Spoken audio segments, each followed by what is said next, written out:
Heart on fire. Phinehas is like me. He does not allow other gods to be worshipped in my place.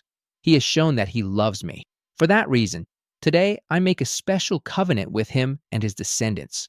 They will always be my priests. Numbers 25:11-12.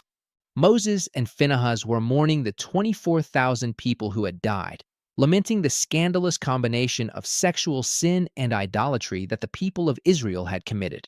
Suddenly, a brazen Israelite flaunts his sin by taking a foreign woman into his tent. Faced with this desperate situation, Phinehas takes extreme measures, executing both the man and the woman with his spear. There are times when indulgence towards sin becomes disloyalty to God. Phinehas' actions saved the entire congregation, glorified God in the midst of his people, and completely thwarted the enemy's plans. His intolerance and intransigence towards sin and his desire to do good for the Lord's people earned him God's reward. Sin should bother us greatly because it has the power to separate us from God. Phinehas wept and prayed for the people.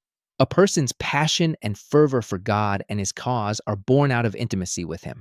Formal, religious prayers, superficial, cold, tearless prayers produce no results. Phinehas points us to the biblical remedy when we are in overwhelming need. Pray, fast, and weep before God. How little we resort to this safe conduct. However, the great men of God made use of prayer.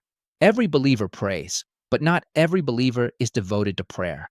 Jesus' disciples prayed, but after the ascension, they devoted themselves to prayer. People who pray remember God when they have a need. Those devoted to prayer long for a life in God's presence. Finds won God's heart because he had a burning heart for the Lord.